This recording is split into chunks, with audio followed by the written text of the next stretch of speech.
Oke, assalamualaikum warahmatullahi wabarakatuh. Kali ini saya akan membahas mengenai penelitian pengembangan bidang pendidikan, tapi bagian bab hasil dan pembahasan. Yuk, kita mulai pembelajaran kali ini ya. Nah, jadi di struktur bab 4 ini gitu ya, khususnya pengembangan itu ada dua, yaitu hasil penelitian dan pembahasan penelitian. Nah, kerangka hasil ini disesuaikan dengan langkah-langkah pengembangan media. Contohnya apa? Yaitu kalau kalian menggunakan model pengembangannya ADI, itu sesuaikan dengan langkah-langkah ADI. Kalau misalkan kalian model pengembangannya Brook and Gall, maka gunakan hasilnya dengan struktur Brook and Gall dari 10 itu gitu ya. Nah, misalkan ya kita ambil aja model pengembangannya ADI. Bagaimana sih cara membahas hasil penelitiannya gitu ya?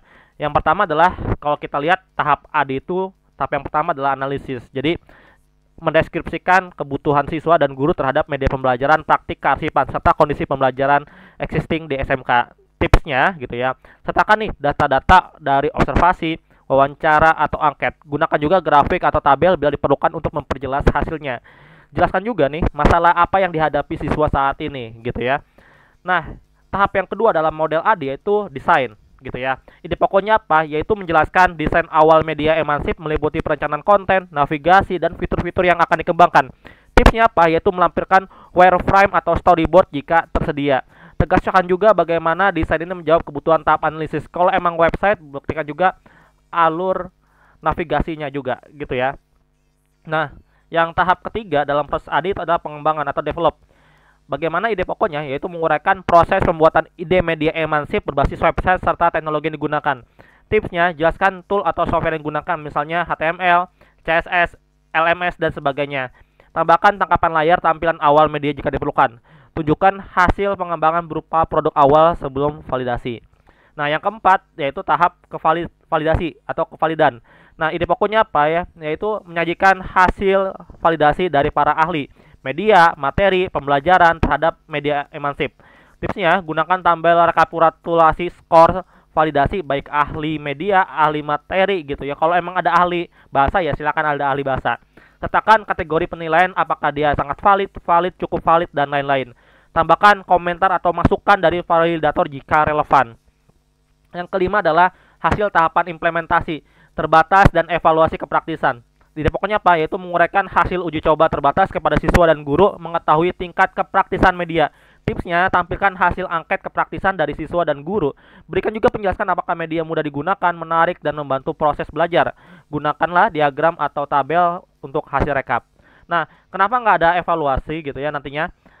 Oke, kadang-kadang evaluasi itu ada yang untuk efektivitas gitu ya, tapi berhubung di sini penelitiannya seseorang ini tidak menyantumkan efektivitas, maka kita tidak buat. Nah, bagaimana nanti kalau ada efektivitas, kita akan ke materi yang baru gitu ya. Silakan kalian komen bagaimana Pak kalau ada aktivitas gitu ya.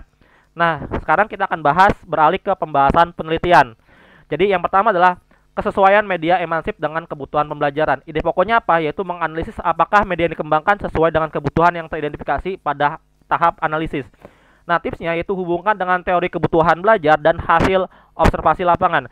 Kalau emang kalian membuktikan bahwa media ini baik, media yang dikatakan baik itu ada tiga sebenarnya, yaitu apa? Yang pertama adalah kevalidan, terus kepraktisan sama keefektivitasan gitu ya. Nah, sesuaikan juga, berarti kalau kita kevalid, berarti yang pertama kita akan bahas kevalidan dulu nih berdasarkan penilaian ahli. Jadi ide pokoknya menginterpretasikan hasil validasi dan kaitannya dengan standar kualitas media pembelajaran.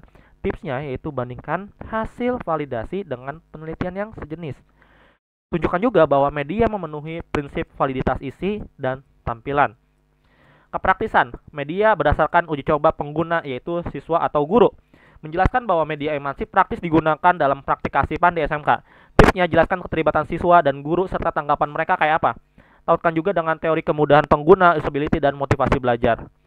Yang keempat adalah implikasi pengembangan media emansip. Jadi ide pokoknya adalah menyimpulkan manfaat yang diperoleh dari pengguna media ini dalam proses pembelajaran kearsipan. Tipsnya, berikan gambaran bahwa media dapat digunakan secara luas di SMK lain. Soroti kelebihan berbasis websitenya, aksesnya mudah, interaktif, dan juga fleksibel.